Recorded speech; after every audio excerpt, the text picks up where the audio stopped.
Thank you all for tuning in. Welcome to the Q with Q. It is me, your host, Quentin R. Giles, or Q. And today I'm very excited. I'm going to be talking to Mr. Quentin Wiltz, who is running for Mayor of Pearland. And as you can see, it looks a little different in my background right now, but as you all know, I keep it very real and authentic. I had to run and take my grandmother to a doctor's appointment. So while she's getting checked out by the doctor, we're going to be doing the work here in the car while we talk to Quentin. So thank you, Quentin, again for being here. Introduce yourself to the people. Yeah, so while she's getting checked out, I'll get checked out as well. Exactly. So my name is Quentin Wiltz, and I'm a resident of Pearland, Texas. We're a suburb of Houston, and one of the largest cities in Brazoria County, most populated. We have about 130,000 people officially. And so I am, as Quentin mentioned, Quentin Wiltz. So right. Q with Q. Right. I like that. Right. I'm running for mayor in Pearland, and what that means to a lot of people is that we are at a significant point in our city's history. The city's been around for 125 years. There's been a lot of changes since that time, specifically in the last 20 years, with the growth, the explosion of population, the explosion of people, of cultures. And so that goes without saying that in the last 125 years, there's never been a person of color to occupy this role. So a lot of history been made here in this election. That's I think that's really encouraging that you are standing in the gap, and letting us know that in the city's history, you would be, the first if you happen to win mayor. Hashtag it's time, as we see. We like the campaign slogan. So me and you have talked before, full disclosure to the audience. We've talked before, and the last time we talked, I just wanted to just round back on it so that everyone can kind of get cued into what we were talking about. We mentioned George Floyd, and George Floyd has been laid to rest in Pearland. Correct. And so with we know the movement of Black Lives Matter against police brutality is not a new thing, right? This is work that people have been doing for years and years and years, even going back to the civil rights era. R.I.P. John Lewis. But what I want to know is, with you running for mayor in Pearland and George Floyd, who kind of was an unintended martyr for this new energized movement that is still taking place to this day. We're still having protests. Portland, Oregon is on day 53 of protests since the George Floyd murder. What does that mean for you and the community of Pearland, with him being his body's final resting place, being in the city? What does that do for you, and what type of energy is that bringing to your campaign and things that you want to see accomplished centered around police brutality and misconduct? Yeah, so no, that there's a lot to unpackage with when people say George Floyd. There's a lot to unpackage because it's not really just him as a person of color, trying to make it in a society that has yet come to grasp fully the effects of human trafficking, Jim Crow, and chattel slavery in this country for 400 years. And so all of these things are culminating in what we see today in civil unrest. By no means does me or I think anyone in this world would condone violence. But there's Dr. King has put it so eloquently in summary that, these riots are the voice of the hopeless, are people experiencing.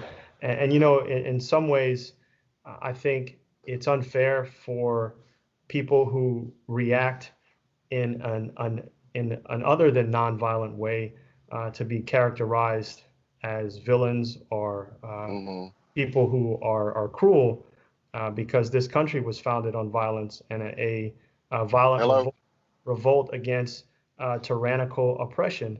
Right. And I think people need to truly relate what happened then to what's going on now. And it's people who feel like they're being oppressed in whatever means of government. And whether you believe right or wrongly as to the cause, I think ultimately we must open up and understand and create the dialogue. And George Floyd being laid to rest in Pearland has even opened up some wounds, I guess, locally, because Well, Pearland itself originated from a very small town, Hmm. and I think we're fooling ourselves if we don't acknowledge, just like Houston is extremely segregated in the wards that exist.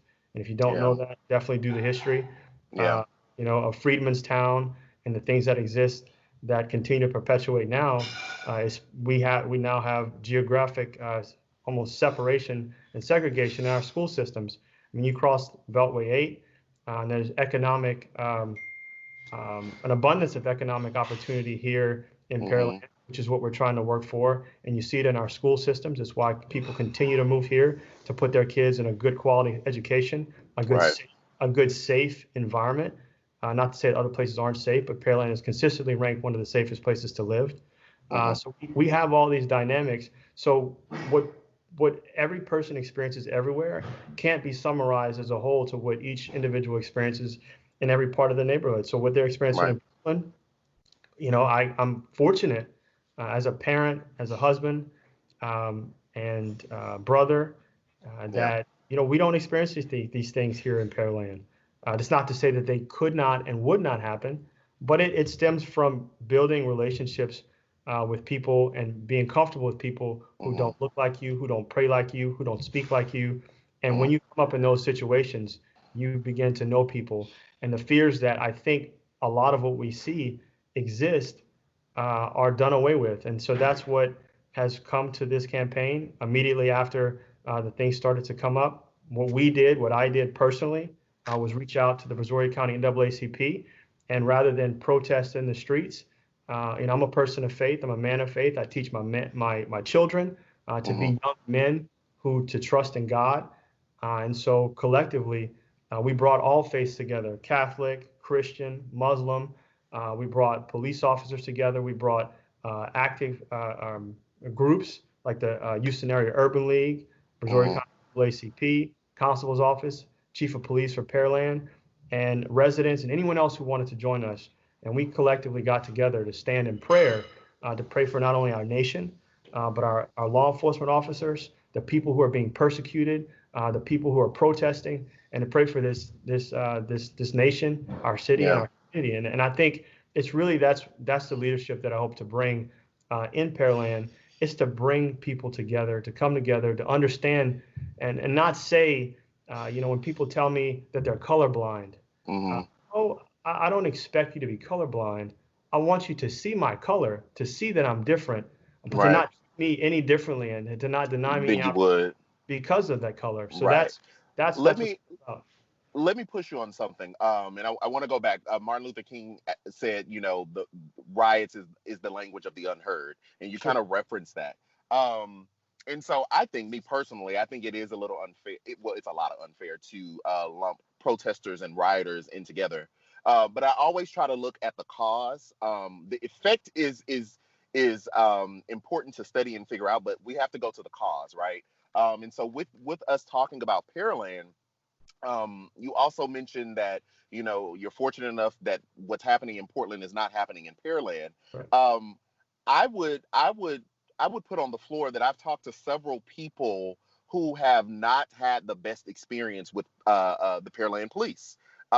Even full disclosure, I hope he's okay with it. Even my older brother, who the very first time a gun was put to his head was by Pearland Police. Mm-hmm. And I say that as not like, oh, my brother wasn't doing anything wrong, but from the story that I've been told, it was just a routine traffic stop that escalated very quickly, and by his account, on the hand of the police. So what I don't want to do is escape that police brutality and misconduct couldn't happen in Pearland. And so what I want to know from you, as someone running for the mayor, what would you like to see, what that would safeguard your citizens um, against police misconduct, and what would you also like to see within the police department itself for them to essentially police themselves? And what I mean by policing themselves is, what would you like to see, like good cops speaking out against bad cops? What if a bad cop does something? What type of investigation tools should be activated? What's your plan, and what do you want to see for the city?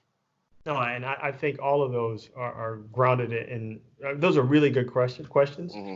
but fundamentally they're grounded in and to me, and what I understand is one thing, and that comes down to personal responsibility and our ability to see each other as people. And let me elaborate on that just a bit.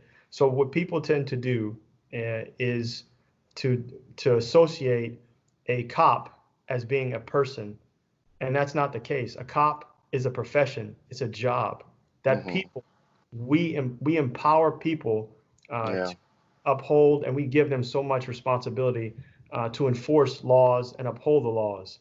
Right. Well, before any person like you or me gets into any profession or job, we bring to that job any biases or natural tendencies that we normally have. Yeah. And so when we're talking about how to treat this, uh, a lot of people are treating it as an after effect, and you're trying to treat the effects rather Right. than the cause. Right. And so when we talk about, oh, well, we're going to ban chokeholds, we're going to ban this, we're going to do that. I've had conversations with the police department, the assistant chief of police, and they are currently working to that end to be proactive, to put forth a policy that would, for lack of a better term, to check themselves, right? Or as well as to make sure that their practices are in line with what responsible peace officers should be. Now, that doesn't go that that's going to stop anything, but in recent weeks and months, we've seen the promotion of Officer Davis, who's a respected officer here in Pearland, and her ability to be in the community and to see and to allow law enforcement officers and people in the community to interact and to participate. And I think where it comes from as mayor, what I would want to do is to see, to get officers who have grown up in different neighborhoods, to experience and be involved in organizations and maybe like a basketball league or something like that, to be able to interact with people. Because really, before you put on the badge or take off the badge, there's certain things that unfortunately exist in our society, and that is the color or racial lines or religious lines. And it's really engaging people and getting them to participate in a Muslim practice or church service, visiting a mosque, visiting predominantly African American churches, right? These are officers. These are what the things I think people should do, regardless of officer or not. Because until we're able to break down the boundaries of fear, we will never see each other as equals, and we'll never be able to participate and engage society as human beings. Yeah. Okay, I like that. Might I suggest something as well? Well, I'm going to go back to the previous conversation we had, and then I'll implement my suggestion. We talked about, I believe you said some type of community council that you wanted to implement. I think I saw it on your Instagram as well. That I think the day after we talked, y'all put that out there. So I was like, okay, we're going to hold him to that. Could you just explain really quickly what that is, that community council, in relation to police? Yeah. So no, and thank you for bringing that up. Part of our rollout, what I've just been living here and understanding, we have 64 languages being spoken in some school districts. We have about 6 school districts within Pearland, and as more and more people move here, we talk about diversity, right? That's diversity has become a buzzword, and no one, and in some regards, go anywhere with it other than to use the statistics to attract more people to make them feel comfortable. Well, there's a second piece of being diverse, because we can be diverse and live in our separate silos, but what good does that do? So the second piece of that is inclusion. And as mayor, one of the first things that I want to implement to really bring our city to the 21st century and embrace the international presence or global existence of people is to create a diversity and inclusion board that will include people from the community of different walks of life, faiths, professions, to come in and to really guide and help us as leaders make decisions, which is based on policing. It's also based on economic incentives or economic opportunities for historically underutilized businesses, businesses owned by women. So all of these things come into play when we talk about the things that I want to create, which is a diversity inclusion board. in the city of Pearland.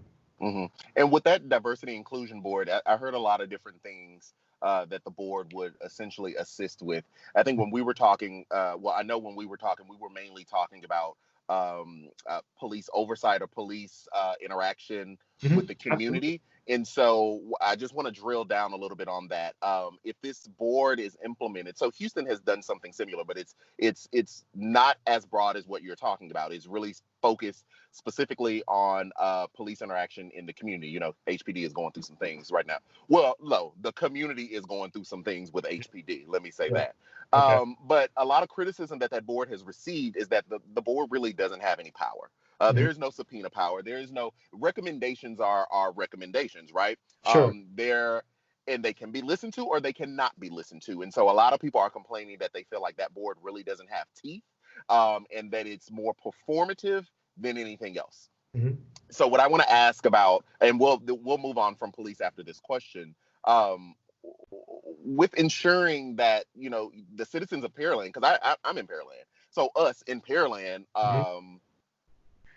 can have people that we do endow with this power, this police power to protect and serve. Hmm. What are we going to do? And I say we because I'm expecting you to be in leadership if you get the position. What are we going to do to hold them accountable? Will this board have some teeth in it that can actually implement and assist with making productive policing reforms so that the police officers are safe, but so is the community? Yeah, no, I think that's a viable question. Uh, Mm-hmm, the only issue that I can't make promises are is that once the board is enacted, mm-hmm. it's up to council to make the decision as to what authority this board would be given. So whether I Okay. and so that's the only holdup that I couldn't make any commitments. Mm-hmm. Uh, as far as And when the you say council, you mean city council? correct. So that the Mm-hmm. governing body would have to decide at what level of authority they would be given because it has to be written into the charter and some other Right. things. So what would be something? Obviously, we know that would take a vote, but what would be something that you would support? That you would say, "Hey, I can get behind this for this goal." No, absolutely. I mean, so what people want to know is transparency. Hmm They want to know what's going on because behind the closed doors with the people that are elected to represent them. hmm With regard specifically to police, I think first it starts with understanding what the rules and what police officers or peace officers are held to, Yeah. especially in the suburb. And people like myself who have the opportunity to have relationships with people within the police department who are doing some really great things. Those things need to be brought out. So that's the Yeah. first part. As mayor, that's the one thing that I can do is bring that sort of transparency to the table to lay out the plan that the department puts forth, and then hmm with the buy-in or with the feedback and recommendations from key members in the community to at least modify or make recommendations to them. I think that's where it hmm has to start because Right. you can't. I mean, obviously, you can't build a bridge without materials, but you can't build a bridge unless you know you're going to have somewhere to cross. And Right. first, to come Mm-hmm. together, understand that there is a chasm or a gap that we should be able to bridge, and that's Yeah. where the mayor comes into play. Gotcha. And so, just to go back to my suggestion that I said I'd loop back around to, might I've recently found out, for cops in general, before they're hired, they go through this psychological evaluation, Sure. and pretty much that's the only psychological evaluation they go through in their tenure.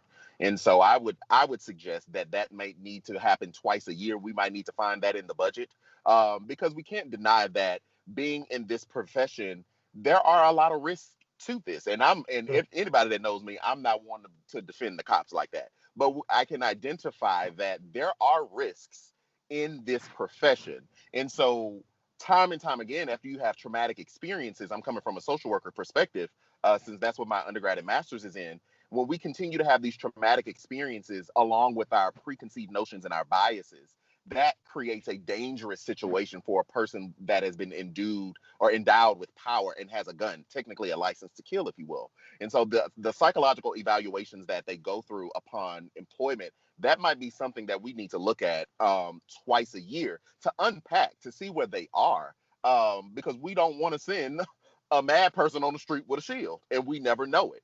So that's just my suggestion. I'll put that out there. You take it, do whatever you want to do with it. But I think that that's something really that needs to be implemented nationwide.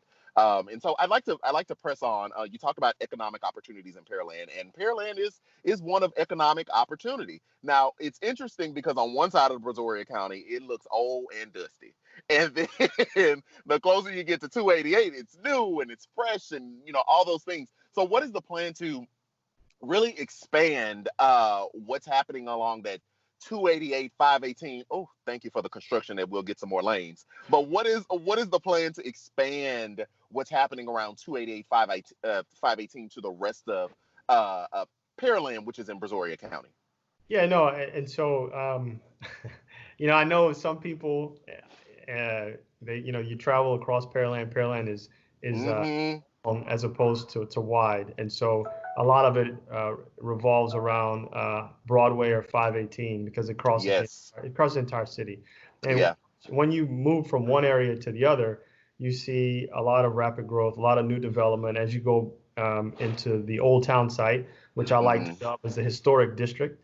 Oh, okay. As you move It's closer it's it's very historic. as you Yes, move it closer to is. the historic district, there is a different appeal. And so I will Yeah. tell you personally, I'm from a Yeah. small town in Louisiana, and maybe 6,000, 8,000 max people. Hmm. And that's why I moved to Pearland. I didn't want to live in the city. I wanted Oh, a okay. small town charm. I wanted to know neighbors. I mean, it didn't feel intimidating to me. And so there's a Hmm. large population of people that is what appeals to them. And I think that's Hmm. what makes Pearland a really great place to live because you can get your flavor within the boundaries of the city. And if you want that type of hometown atmosphere, you can get it. Hmm. If you want something that is more of like a metropolitan area, it's not so Hmm. city, you can get it. And I think that's what the charm of Pearland is. And I think we need to recognize that. So there is a Hmm. unified development plan in place. But like any plan that you have, the success of that plan depends on the input. And if you Hmm. don't have a broad ranging field of input, then your solution is going to be narrow. And unfortunately, if you don't have elected leaders uh, like myself in, in that position to be able to bring the right people to the table, Hmm. then, as they say, insanity is if you keep doing the same thing and Yeah. expecting a different result, that's a problem. And so that's why it's time, Quentin, for new Yes. leadership. It Time for ha, new ideas. hashtag it's time. Hashtag it's time. Yes, I would totally agree. Okay. Let's talk about your actual campaign because we talked about this last time too. Sure. This is your second time running for mayor, right? Correct. Yes. Um, and I looked at the stats. I looked at the statistics. The last time, uh, obviously you didn't win, but it wasn't like a blowout, like a Kathleen Wall blowout. It was you were close. You were close. So talk to us about why um, that didn't discourage you because I've known some people. I have a varied amount of friends who have run and may not have even been blown out again, like Kathleen Wall. Uh, yes, that insert shade. Uh, Yeah, I see. but well, those commercials were taking me over the edge. So, I'm glad that we decided to rebuke her. But I've seen so many people that will run and just like they get rejected, by the voters and don't want to run again. So talk to us about why you chose, even though we know it's time, but what internally was going on and what mentally was going on to say, I actually do need to do this again, and I am the right person for this position. So, I hope this doesn't come off as cliche or anything, but Hmm. I've been married for 16 years, Uh-huh. and I lean a lot on my faith, but I also lean a lot on my partner, my Hmm. wife. I've been knowing her since I was 16, and she knows me. And really, the motivation is the belief that she has in me to Mm. be the role model and to be the leader that our community needs. And so Yeah. that's really where it started. Because, I'll be honest, anytime you put forth the effort, the energy, the time, and the money Hmm. into an endeavor like running for mayor, it is emotionally draining, Yeah. financially draining, and you have to really understand that the time invested and to push forward for something that you don't know if you're gonna get, Yeah.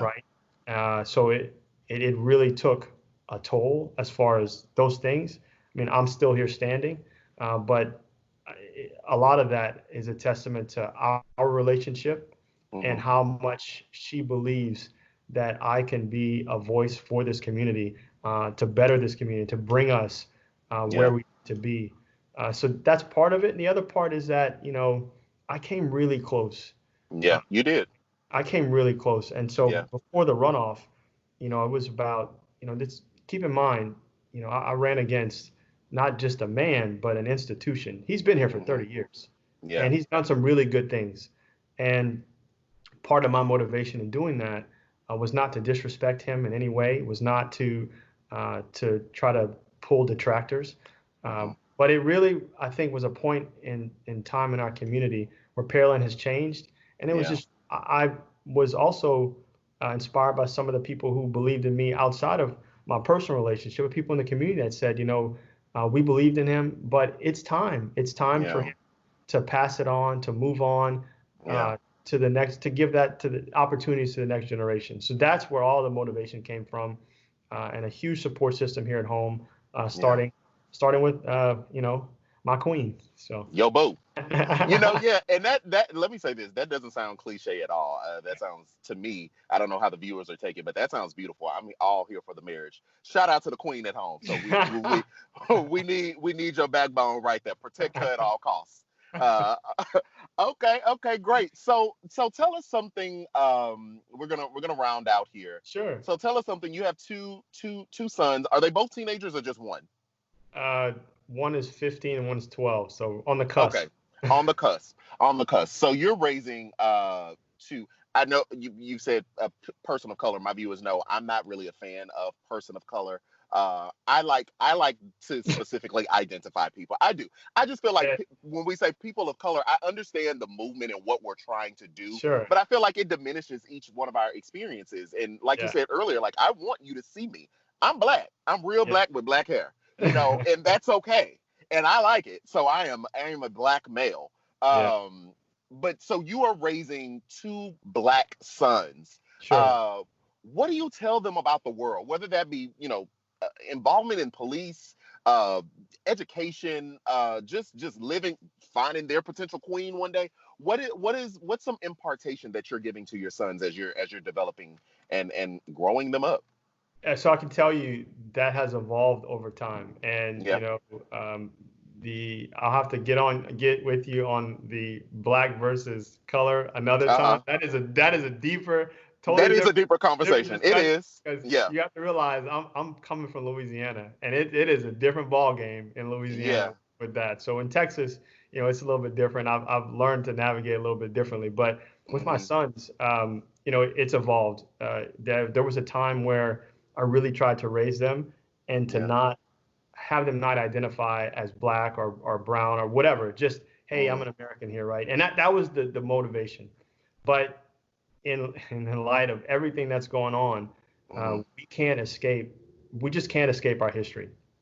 Yeah. And like I mentioned to you, there's a documentary series called Eyes on the Prize. Hmm. Uh, I drowned them in that stuff.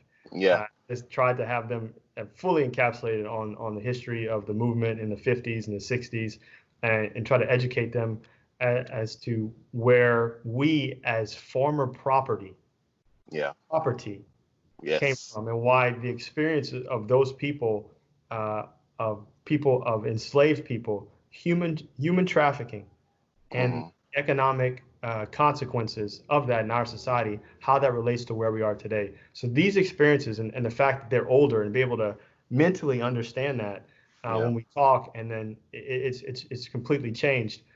On top of that, my wife sits with them, and the fears that she has is made. We're able to communicate with them when they walk outside. I mean, yes, we're sheltered in this Pearland suburban bubble, Yeah. but that doesn't exist everywhere, and you can't control how other people view or see you. Hmm. So my son, he walks around this house like mini Apollo Creed here. He has he's getting to that age, no shirt on, he wears a hoodie, a little Yeah. gold chain, right? And Hmm. but when he comes Drip. down to it, yeah, drip, exactly, right? So he comes down, he walks around us, and the rule is take the hoodie off, take Hmm. the hoodie off. And so you may say, okay, well, that's nothing. No, because I don't want you in a habit of walking outside these protected four walls and Yeah. having someone see you other than the beautiful young man, respectable, Yeah. God-fearing, intelligent person that you are, because that is how society will judge you. Yeah. And it's unfortunate, but it's the truth. When you go to get the mail, hoodie off, nothing. When you go to Yeah. school, hoodie off. And it might seem so trivial, but it is the reality that we live in, and I want to make Yeah. them aware of the world we live in. So that's Well, these are the types of conversations that we try to have with them, yeah. and they're intelligent enough to know and to perceive and understand and talk to their friends about it. Yeah. But it brings a different awareness. But they still are young kids. They want to Yeah. have fun, and so you don't burden them with all the burdens of society, but they still have Right. to know, right? So. Right. Yeah, no, I don't think the hoodie off is trivial. I mean, I think the hoodie off is coming from the Trayvon Martin killing. So I don't think it's trivial. It's unfortunate that that has to be a conversation, but a conversation that's being had. I don't think it's trivial at Well, all. not So not just Trayvon, but more recently, yeah, Aubrey running, right, just running, running. My exactly, son runs and exactly. trains for soccer, Hmm. and I Yeah, mean, don't be fooled. I mean, there's people out here that they don't know you. They yeah, don't know you. You don't know them, so you yeah, don't know what people are thinking. And this yeah. is Texas, man. People carry. That part, that No, part. that's a reality. That is a Yeah, that's a real reality, and just that I've thought about that even with the Portland situation, and we won't dig too deep, but I'm gonna say it. With I'm like, okay, y'all have sent unmarked federal agents there. If you come on down here to Texas, let me put Yeah. my twang on it. If you roll up on us in some unmarked paramilitary gear, it's likely to be a shootout. Yeah. You can't. So you went to Portland. I know you did go to Portland. So anyway, we'll move on for that. I don't want to get you in trouble and No, get you wrapped up it's in that it's one. an unfortunate reality that we live in a potentially violent world, and people Yeah, carry weapons of death in their mass pocket, destruction. Yes, correct. with there's no sense of if, ands, or buts. Yeah, And yeah. fear, the major driving force, which is what gets back to what we talked about. You Hmm. know, I don't want you to be colorblind. I want you to see who I am, because I Exactly. expect that you treat me no differently than anybody else. Right. While recognizing I'm real Well, black. exactly, exactly. Yeah. So okay. So tell one final question. We like to be lighthearted here, and we want to know something fun about you. We want to know, like, when you're not working, when you're not raising the kids, when you're not with the queen, or you could be, or when you're not, running for mayor. What's something fun that you just do? That Quentin enjoys. Even if the world was burning all around us, which some might argue it is, what is something that you would just be doing to just relax and have a good time? So, that again, that changes too. I think I told you the last time. Mm-hmm. I my maybe we can get into it again, but I wasted a lot of time in my youth with college and a lot of Yeah. different things. I feel like it's wasted, and I'm at a point in my life where I want to consume everything and just Yeah. consume everything. So, this might sound boring, but I mean, I read a lot. I listen to Mm-hmm. audiobooks, but really because of COVID and everything now, and experiencing the death that is real at our doorsteps, Yeah. a little bit of what I've been doing to have fun has changed a bit. And that's really spent time with my boys. And, they play a lot of video games. And so I try to hop on with them. I try to kick it old school. I'll throw on Yeah. some stuff like Mario, and then because I know I can compete, I don't want to get into Madden. I don't want to get into Madden because then it'll just be too real in here. That's not your Uh, testimony. Madden is not your testimony. so it'll just get really bad in here. But Yeah. what really gives me joy is now, with everything going on, is spending time with them. Whether that's Yeah. walking in our neighborhood, going for a walk with my wife. I mean, we try to do that more often now. Yeah. We put that 3 miles in with no problem. We'll walk three Yeah. miles, run a little bit, but it's really just spending time with them. I mean, that to me, that's what this whole moment of COVID is all about. And I think when you talk about, to bring it back to the beginning of the conversation Yeah. about George Floyd, I think one of the most interesting things about this moment in time, and one phrase that encapsulates everything we're going through, is "I can't breathe." And that's not particularly to his killing, but everything that we're experiencing, because the major element of this pandemic is that it takes away our ability to breathe. So right now, our society is almost suffocating because we're trying to figure out how to cope with whatever it is that we're going through. And so the other part of me having fun is really just thinking about how to make things better, man. That's what I do. So wonderful. Real quick, I gotta ask this one last question. Give me sure. one sentence. First 100 days, you're a mayor. What is the one thing you want to enact? What is the very first thing you want to enact for the city? Your prized policy. What is it? This may sound simple, but it's really, what I truly enjoy is hearing and understanding the community, and there's no better way to do that than enact quarterly town hall meetings. We've got to have those where I can engage with residents all across Pearland. That's one of the things that I think the easiest thing to do is to go and meet people where they are. So that's quarterly town hall meetings. That's the first thing. I mean, that's on a basic level. That's all I ask. First thing, what's one thing you want to do? Quarterly town hall meetings, transparency and talking. Okay, wonderful. Well, I thank you for chatting with me again in this time of COVID. I'm glad we're able to do it here virtually. And anything that you'd like to leave us with, because I'm going to close us out. Yeah, no, just realize that this election is going to be November the 3rd. Early voting starts 2 weeks prior. That may change, but the fact of the matter is the election is November 3rd. I'm going to be on the bottom of the ballot at the top of the ticket.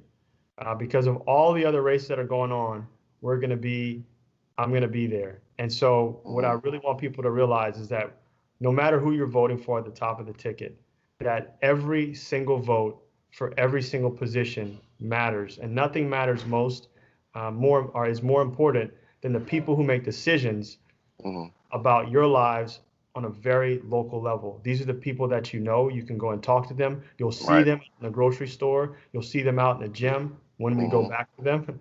You'll see their kids out in the schools, right? But these are the most important positions, and I'd be humbled and honored to serve this community for 3 years to affect change for the next 20 to 40 years. That's how important it is. And that's why you need to go out and don't forget about the candidates at the bottom of the ticket. Perfect. Mr. Quentin Wiltz, it's time. It's time. It's time for you to get your grandma. It's definitely time for me to swing back and get her. I know she probably done, but that's okay. That's okay. They got her with the wheelchair, so she all right. But I thank you. I thank you again for having this conversation. I thank you all for listening, and I thank you all for watching. Again, this has been The Q with Q with me, Quentin R. Giles, and we will see you next time. Awesome. Fantastic.